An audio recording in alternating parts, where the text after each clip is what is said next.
And then afterwards. All right. Good morning, Chevra. Good morning. Great to see everyone. And again, it was greater to be in Israel last Shabbos, but we're here and it's great to see everyone over here. I figured that obviously, having just gone there, I think I'm probably the one who's there the most recent from everyone that's on this, that perhaps maybe both tying in a little bit of some of the experience as well as we always try to do, tie it into something over this, Shabbos's portion or piece that we can sort of learn.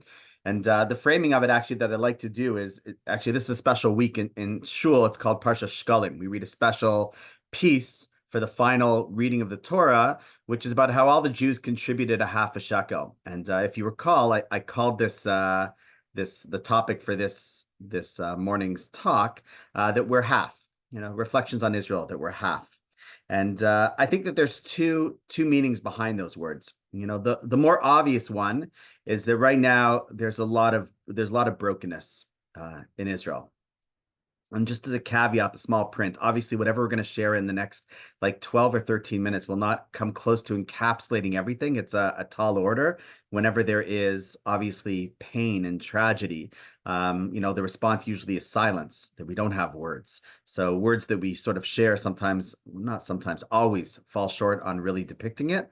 But I'm going to try to share a little bit of a perspective. And I want to thank you for the opportunity because it sort of forces me to start to process in a way where I don't keep it inside and take it out, and we'll see that hopefully resonates with you as well. So like I said, with the idea of half a shekel, that we all gave half, a broken shekel. So there's obviously a lot of brokenness in Israel. If I can, recap very quickly, we must have met 6 or 7 family members of either people who were murdered at Nova, that were massacred in a kibbutz, that have hostages that are over on the other lines, or have kids that are fighting. 7 or 8, probably more like 15 or 20, to be honest, because even people that weren't quote unquote scheduled to meet with us, there's just stories behind the person that you speak to at the Makolet or in the hotel where we were staying. There were displaced families. So it could honestly maybe 20 or 30 people in the course of 3 or 4 days. That alone, it shatters you each and every time that you hear it. And it's not the time and place to go into the stories and the details. But there's a lot of brokenness. There's a lot of halfness. We met with people in rehabilitation centers, some of them with prosthetic limbs already as a result. Others, honestly, like one of the soldiers said, I'm just looking to be fixed and get back in there. It wasn't normal. When you think back on it, it's even less normal. We met someone on a simple level. Forget about the details that the economy has to continue. People have to make a parnasa, a living. There was a farm that a person lost to every single worker that he had, and he's got to figure out how he's going to, support his family and move forward. Really, any single place that you turn, there's brokenness, and that's sort of half the story of why Israel's in half. But as you know, for the little bit we know each other, some of us a little bit longer. For example, I'm assuming that one of the names on there is my mother, because she likes to pop in on these things. So she's known me the longest. But even for those that only met each other more recently, I try to at least find that sort of optimism within the darkness. I don't really call it silver linings as much as we sort of go through and there's the side that's heavy, but as we know, we always move forward. And one of the individuals has shared, and again, everything's out of context a little bit, but I won't share my own words on these types of things. But he said, listen, it's not 1945 without Israel. He says, if I had to choose to live now versus then, he says, it's a different place to be as a people. And it's not saying here's a silver lining, but it's a reality of how do you move forward. And I'd like to focus on with that because we all know the pain and the tragedy, and we've seen it. And the truth is, when we're there, there's a phrase that we have in our tradition of "Eina domer shmiya l're'iyah." You can't compare hearing stories and seeing it firsthand. There's a certain, not that no one doesn't, we all believe everything that we hear, but it's the intensity of it is hard to really grasp, even when you're there. But that's a lot of brokenness. That's a lot of half. But as I mentioned, that this week's portion, we read a special, what's called Haftorah, called Shkalim. And Shkalim is from last week's parsha, actually, where the Jewish people are all told to give half a shekel. It doesn't matter how much money you have. If you have a lot of money, a little money, whatever it is, everybody gives an equal half a shekel. And whenever you have halves, the question has to be asked, why? Just give a shekel. Like, what's the big deal? Why does it specifically have to be considered a half a shekel? And I'd like to suggest, and it's based on our tradition and sources, that the half a shekel teaches us a really important lesson, and I think possibly the key to Jewish continuity. So what the half a shekel means is that everybody's a half. No one's a whole on their own. And to a certain degree, when Israel views itself and each individual views themselves as it's my way or just me as an independent, and I've got the whole picture, I don't need others. There's a certain sense of disconnect. If you have two people in a relationship, right? If we just use marriage as an analogy, and each person feels that they're 100% whole, they're not Azer connected, they're not somehow need to be attached together. If they only live in their own world and they're only fighting their own sort of silo and they're only interacting with each other, then there's no way that that can come together in a healthy relationship. And I think the other side of what we're half is I think what the country or the people that I met with started to make clear for me is that we're all meant to be much more connected. And that being a half is a good thing because it makes us realize that there's a role to play for others. So if I reflect on what that means, really from the moment I got onto the airplane, so when you're sitting on an airplane next to someone for 10 hours, you can either sit there and say, okay, when do I get out of here? Or there's a reason why I'm next to this person. Maybe I should strike up a conversation. And I happen to be sitting next to a woman named Tal. Tal was a reservist. She used to be a colonel, or I don't remember the designation, but someone who went through courses of leadership. And she was called back in, and her role, and this is, again, I didn't even get to Israel. We were just on the plane on our El Al trip, having got on in Newark. And her role is that she was designated to one of the families of a hostage family. And her job was to liaise from military, political, social, anything that they needed. She was just this support system for them. She mentioned that the individual who is a hostage actually comes from a religious family. She is not a religious person. And she spoke about that there was a fusing of this relationship. She actually says that now every morning she says one parak of Tehillim, one paragraph of Psalms, because it's important to them and therefore it's important to her. And that she's there to just be there with them. And these two worlds, she said, which would have never collided, finding a way to realize that, you know what, we're both part of this whole picture of Israel, and somehow our pieces have to come together. The halfness was one of the stories, which honestly I could spend the entire time talking about that. And I don't remember his last name. I can send it to you in case the story happens beyond. But this individual named Rami, who's a 60-year-old guy who heard about what was happening down in the south. He was close by, and he jumped in his car. Obviously, we all know that very little information was out there at the time. Jumped in his car, and there was someone who said, "There's someone who's trapped there. You've got to save them." He was on WhatsApp with them. He said, like, trying to find where her coordinates was. He said, let's play hot and cold. I'll honk my horn if you hear it. It's cold, hot. Went through that, and he realized there was a certain urgency. And actually, crazy story, when he finally found her, she was with two mechablim, two terrorists. So he had to think very quickly because he didn't know that this was what he would be facing. Luckily, he knew Arabic. So it's crazy. He spoke to them in Arabic and said, "Hey guys, listen, the Israeli army's coming to get us." So he played like one of them. We've got to run. They'll be here in 5 minutes.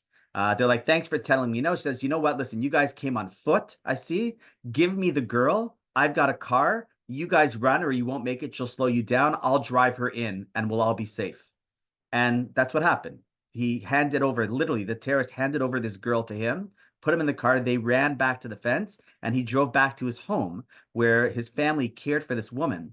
And she went ahead, this lady who was saved, this girl from the Nova Festival, started to text or WhatsApp her friends. He said he must have gotten over 1,000 messages of people, come save me, from 6:30, I believe, till 11:30 at night, 6:30 in the morning to 11:30. He went back and forth and back and forth. He said, I knew the shetach, I knew the field very well, and I had my sons help direct me a little bit. He said, when the dust settled, without exaggeration, he said, I think there were about 700 people that we saved that day.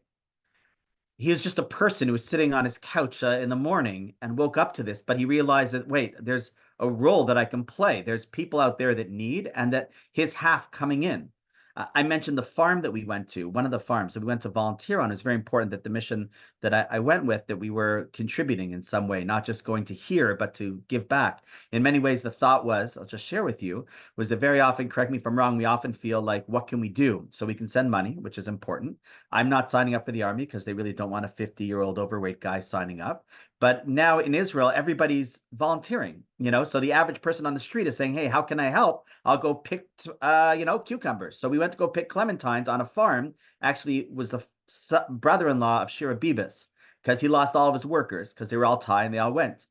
And you realize that, wait, when we came down there, he says, I just need hands to help. And when 20 of us or whatever showed up just to pick, he was just like, I couldn't ask for anything, better. I can't believe you guys flew all the way from Toronto just to be here with me to help me pick my clementine so I can support the family and be like, he was so touched because, again, it's not separate people. It's how do you come together. The next morning, we went to this restaurant, Crave. It's a really hot spot in the Shuk in Machane Yehuda in Jerusalem, where they spend their mornings now just making meals and sending them out to soldiers.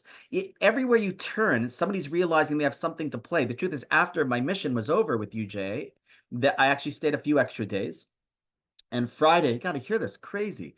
Friday, there's this kitchen that makes meals for soldiers. The way it started, crazy story in of itself, is that somebody had called this person, Beryl, who I met. I called him out of the cold, and he said, "Listen, this was the first week of what happened." He says, "Our people they just can't continue going day after day. They need rest. We're going to give them a Shabbat off. Would you happen to have 300 chairs and tables, enough for 300 people, chairs and tables?" So he called this Hasidic guy, this Satmar guy with what's called a Gemach. Gemach is a Gemilas Chasadim bank. It's sort of a loan society, a free loan society, who had lots of tables and chairs. So the guy said, no problem. This is 11:30 at night on Thursday. He says, no problem. He says, ask the guy if they have food. So he asked them, he said, do you guys have food on the base? The guy says, no problem. We've got food. We just need the tables and chairs. He said, great. So he was going to send them. An hour later, this Satmar Chassid, Moshe Teitelbaum, I think was his name, said, why don't you just call them again and make sure? This is 12:30 at night. He calls back the mifaked down on the base, and he says, the truth is, you won't believe it, our food got canceled. The person who thought he could deliver it couldn't. He said, we have 300 people. He said, no problem. This Thursday night at 12:30. He says, we'll make the food. He ran, found the kitchen. They made food for 300 soldiers, sent it down. The next week, they got a message saying, we've got 1,200 people in 5 different bases. And it's grown to the point where now they make 16,000 meals every single week and send it down to bases. So being that I had a little bit more time and I was visiting 2 of my daughters, one of my daughter was available, I said, how about we go help in this kitchen? So I called the person who organizes it, and he said, listen, the truth is we don't need help making meals. We need help delivering them to the bases.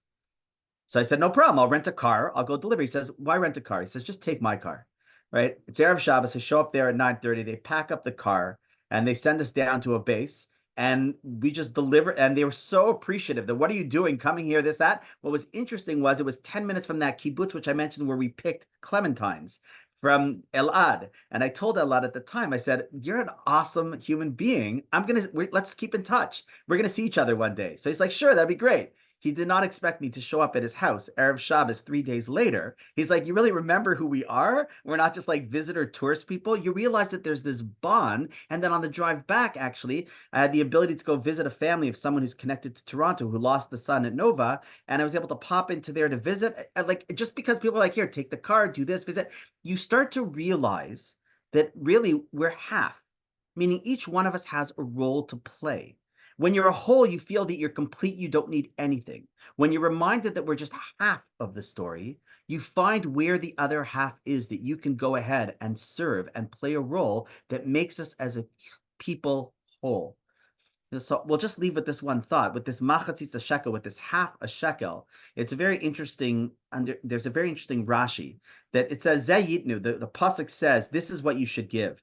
And it says, it's a weird language. What does it mean, this is what you should give? Just say, give a half a shekel. So Rashi says, Moshe didn't understand what kind of half a shekel this was, right? So God had to show him this, what's called matbeah shel eish. He showed him this spiritual half a shekel of fire. So the commentaries say, like, why don't you just show him a half a shekel? Why do you have to show a half a shekel of fire, like in fire? So the commentaries explain, says, because it's not just the half a shekel. It's that you give it with this fire and passion. You don't just do it because, check, I've got to do it. I came, I got to help. I got to do my community service hours. I got to realize something there and get back to my life.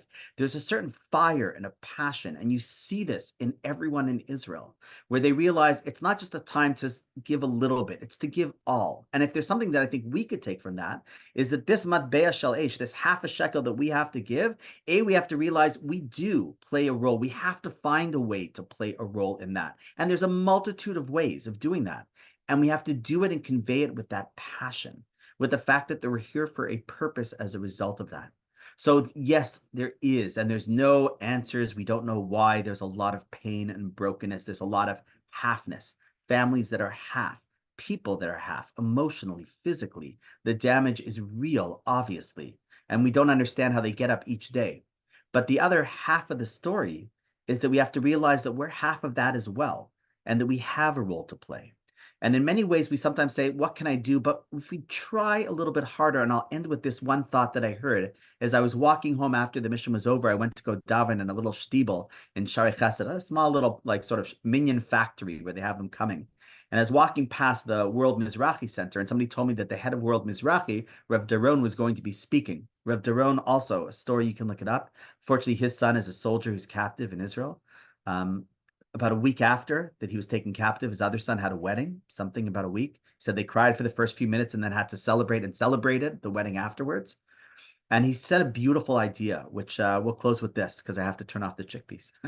he said as follows, that in the Shema, when we're saying how we have to serve and be Jewish, what does it mean? It says, b'chol levavcha, b'chol nafshecha, b'chol me'odecha.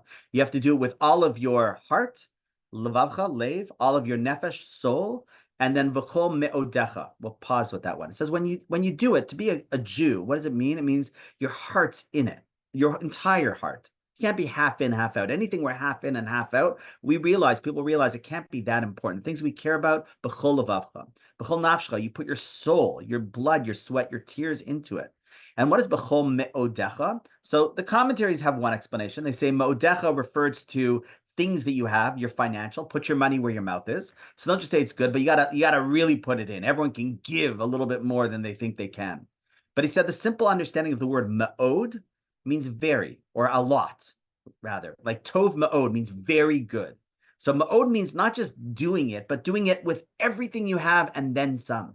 So he says, what does it mean to really serve and be that half shekel? It means to go ahead and serve b'chol me'odecha, with everything you have and then some. And if you have that lens, I believe it changes the way that we operate. It's yesterday I mentioned in the beginning we weren't going to talk about that Fakakta rally up north. It's hard to believe it's a reality. And I saw that, and then I'm like, oh, maybe I should go. And then I'm like, well, maybe I should message my entire shul that they should pick up and go. And I remember thinking, like, I think if I didn't have that sense of, wait, I could do more. So why just say I'll go? Why not say, hey, sure, I'll pick you up, I'll go. Hey, how about I send out a message to people? Again, not that the rallies is the only thing to do, but that mentality of when something comes across our path, maybe it is that we can do it with that fire of the half a shekel and realize that that's what fuses and melts us together as one. So it's my blessing that as we all give this half shekel, or we read about it this weekend, that we realize that the more we play that role for each other, the more the halves that are broken feel the halves of people that are coming with their fire and passion to help, the more we fuse together to be whole, to be holy, to ultimately be what we're meant to be as a people. So, Heather, thanks for coming out to learn this morning. We'll stop the recording. If anyone has any thoughts or questions, I have about 3 minutes till the